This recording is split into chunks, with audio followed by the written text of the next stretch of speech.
Welcome to our Beyond the Podium Election 2024 coverage. I'm WTOV 9 anchor Dylan Cleland. Today we are focusing on the Ohio State Senate race for District 30. Democrat Ari Faber is facing incumbent Republican Brian Chavez, who was appointed to the position last December of 2023, after State Senator Frank Hoagland resigned. Here's more from my one-on-one sit-down with Democrat Ari Faber. Ari, what made you decide to enter this state Senate race? Yeah, as a nonprofit leader in Athens, I see the issues that our communities face firsthand every day. And after years of seeing and witnessing all of that, I knew that I had to do something to act in our community's best interests. One of your, some of the things on your website that I noticed, just basic rights, food, shelter, healthcare. These are things that some everyday Ohioans might take for granted. Others might struggle to obtain those. Why are those basic rights so important to ensure? Without those basic rights, no one can function. It's Maslow's hierarchy of needs. You have to be able to meet your most basic needs in order to be able to work and hold a job, in order to be able to start a family and raise a family. Without these basic needs, you can't reach your full potential. You're entering this race in what it's a very conservative district. Obviously, State Senator Hoagland held the position for a handful of years. What's your approach to maybe court voters, given that conservative lean that this district already has? The issues that I'm passionate about are not partisan issues. They are bipartisan issues. I have had multiple Republicans approach me saying that they support my campaign. My family is very conservative, and they have all said that they support what I'm doing. What are some of those priorities? We mentioned those basic rights, but what are some of those other priorities that you've gotten support from both sides on? Yeah, so my top priorities are food, housing, healthcare, and the opioid crisis. And talking about that, those are all things that have hit southeastern Ohio, in our area, the Ohio Valley, hard. One being the opioid crisis. So, we've seen an influx of different types of drugs over the last decade or two, with some major highways that run crisscross our district. Right. What would your approach be to maybe try and tame some of those drugs coming into the area? I think the first thing we have to do is investing in high quality treatment centers where people can go and get sober and learn the skills that they need in order to be able to successfully continue their lives in sobriety after they leave. And opioids, the crisis and drug addiction often goes hand in hand with mental health issues as well. So it seems like, from what I've read and what you've said before, resources are where you would focus. So how do you, go to Columbus and tell other lawmakers, hey, we need funding for this here in our part of the state? It's simple advocacy. It's what I've engaged in all of my career. Advocating for people who don't have a voice and giving them one. Putting the power back in their hands. It's going and telling the other lawmakers in Columbus, hey, these are the issues that I'm seeing in my community every single day. And these are the ways in which we can fight these issues and create a better Ohio for everybody. We have also had a lot of the housing crisis has hit this part of the state. And honestly, this just within the last 2 months here in Steubenville in particular, there's been an influx in the homeless population. What are some things that you've seen while you're traveling the district, and what might be a way to combat that? Yeah, our district has some of the highest poverty rates in the entire state. The ways that we combat that is simple. Investment in our people, investment in high quality union jobs, investment in infrastructure, creating subsidies that would allow people to build accessory dwelling units on their property, which increases the availability of housing and therefore would drive down the pricing, especially on rentals. Subsidizing office to housing conversions, things like that. And you also mentioned in those priorities, we were talking about healthcare. Obviously, there's different forms of it. There's different ways for people to get it, but there's also people that are underinsured and maybe uninsured. How can this, what's talked about usually, sometimes on a federal basis, be brought more local and regional? Yes, so last year, 600,000 Ohioans lost health insurance after the COVID-19 protections ended. A lot of these folks are absolutely still qualify for Medicaid. However, it is a red tape procedural issue that they've been kicked off. So decreasing the amount of red tape, and then also right now sitting in the House is a bill called the Ohio Healthcare Plan, and that would extend universal coverage to all Ohioans. That would be one of my first priorities to get done in Columbus. Okay. Let's talk about you a little bit. We mentioned you went to OU, born and raised in the not too far from Athens. Right now, you work as an outreach director with United Campus Ministry. How has all of that, whether it was your time in college or growing up, kind of helped shape who you are today and as a candidate? Yeah, at the end of the day, what I've always wanted to do is help people. That has always been my first priority. As a small child, it looked like wanting to be the president. And as I grew up, I decided I wanted to be a therapist. And throughout time, I've realized that I want to get to the root of the issues. And the best way to get to the root of the issues is through policy. And so after seeing my community disenfranchised time and time again, I decided it was time that I stepped up and be the change that I wanted to see so desperately for so many years. And some of that work that you do in your position, from what I've read and researched, you're doing those basic rights. You're helping provide food. You're helping provide maybe a place for someone to stay.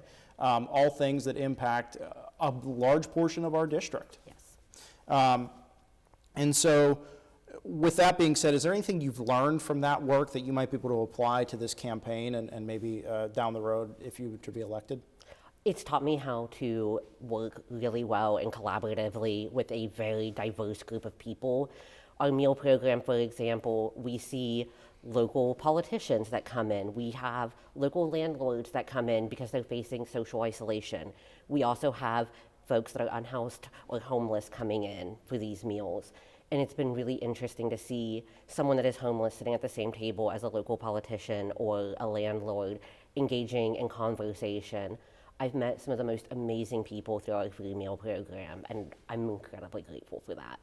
And when you talk about addiction, when you talk about homelessness, there's often a pool of, the people who are in need to recognize that and be willing to take that help, but then there also have to be the resources there to help them. So where do you kind of lie on that? And, if it is a matter of coming up with resources, what needs to be done to do that? Yeah, so the lack of resources is one of the biggest issues we face. Yes, there are going to be some people that are not interested in those resources, and that is up to them. But those resources absolutely need to be made available to everybody. There's a lot of different ways that we can come about these resources, reallocation of funds, taxing corporations. Currently, Ohio is not doing that, and a lot of other states do. Let's talk about the district. It's a very large district. You all drove over 2.5 hours to see us tonight. What have you learned in traversing the district during this campaign about the diversity of it and the different walks of life that people have? Yeah, I think at the end of the day, there's a lot of similarities. I think we are far more, when you sit down with someone, there's a lot more common ground if you're just willing to listen. There are obviously their differences. Athens is going to be very different than Steubenville here. However, at the end of the day, everybody just wants to be able to live their life in the way that they see best fit. And they want to be able to have a family and provide for their family and not have to worry about where their next meal is coming from or how they're going to pay their rent or their mortgage next month. I read a quote that you had in an article basically saying that in order to change how things are going, you got to be able to change policy. Policy kind of drives things in today's environment, political environment. What do you think some skills that you might have will benefit you to be able to talk to people and maybe form that policy or change that policy? Yeah, I think when talking to people, I was on the forensics team in college and learned a lot about public speaking. However, I also have a psychology degree, which focused a lot on communication and things like this, on being able to participate in active listening. I think that's a really important piece to this, is not just listening with the intent to be understood, but listening with the intent to understand the other person and where they're coming from. As a state senator, you represent the entire district, not just the Democrats or the Republicans or the people that voted for you. You have to be able to sit down with someone that you might disagree with and practice that active listening with the intent of understanding them, not getting your own point across. And that's something on the national level we don't see people do. So it's Right. definitely an important part of the conversation to have. I do want to ask you about a couple of social issues, some things on the federal level. Let's start. Roe versus Wade was overturned last year, and a lot of people, it went to the states. We saw how Ohioans voted on it. What's your opinion on where things stand and where the state, basically what the state's role is in it? I think the state doesn't belong in our exam rooms, and I think the Ohioans, we spoke on it last year. We voted that we don't want lawmakers in our exam rooms, and I stand behind what the voice of the people is. Do you fear that voting, that issue, the amendment that was passed could be in jeopardy in Ohio? I do, especially as we're looking to things nationally, and we hear former President Trump consistently speaking about a national abortion ban and things. That's not what the people of Ohio want. That's not what we've seen. Quite a number of other states have voted similarly to how Ohio did last year.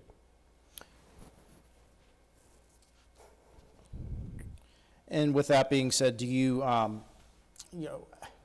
it's tough because the people voted on it, but it could easily go through a change in state government. So, while you said the state might not have a role in it, the state shouldn't have a role in it, is your opinion. It might come down to something where if you were to be elected, you might have to go and fight for that. Right, I absolutely would. I will always fight for what the people want. Let's talk about LGBTQ plus rights and your experience in this campaign as identifying as a trans man. Yeah, I've been surprised at times that I've had such a warm reception by so many people. I was really expecting for things to get dicey at times in this district, given how conservative it is, but overwhelmingly, people have been incredibly supportive. I've been incredibly grateful for that.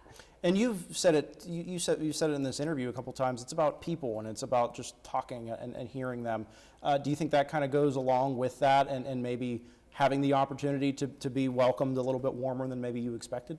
I do think that's part of it. I think that, again, having these conversations with people. An example, I used to work at the Hocking College Foundation, and my supervisor there was a little dicey on LGBTQ plus issues. We didn't work together the greatest at the beginning, but within a few months of us working together and getting to know each other better and listening to each other and coming to understand each other better, within a few months, his payroll deduction was going to an LGBT center I was opening on campus. It's those conversations that I love having with people, where we're able to sit across from each other and just have an honest conversation. Are there any other issues or things that are on your mind, just if we're sitting here talking, that you'd want to bring up? Yeah. Our labor unions. People have been fighting against them so much with right to work legislation and things like that. But unions and good paying union jobs are how we uplift our people, how we get them out of poverty, how we help them to be able to succeed.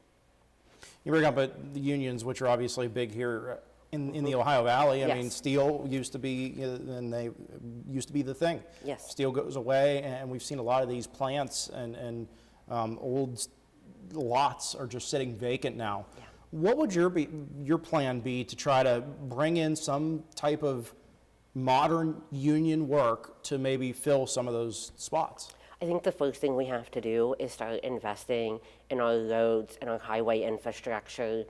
Doing that through project labor agreements creates those good paying union jobs. It gets us caught up to the rest of the state.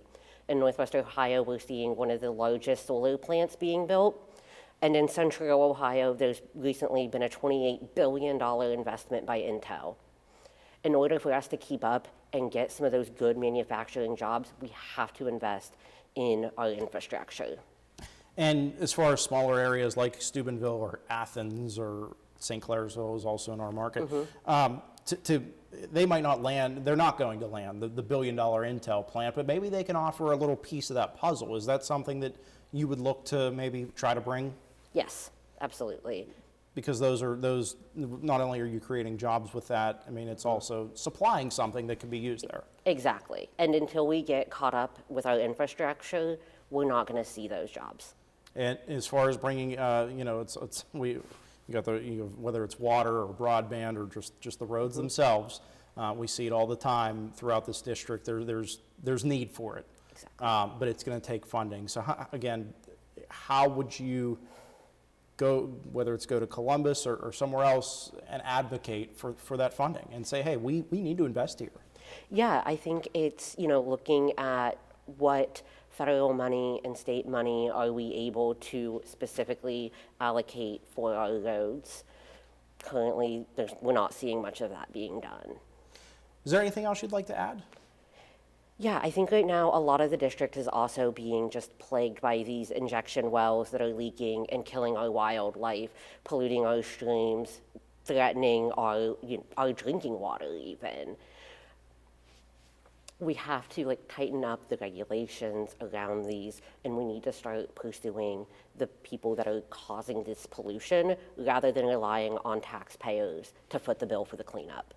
And so I want to ask you with that, is this something on maybe more regulations or guidance needs to be placed on agencies, federal agencies like the EPA, for instance, or the Ohio EPA, or does it fall more on these local entities to clean some of this up?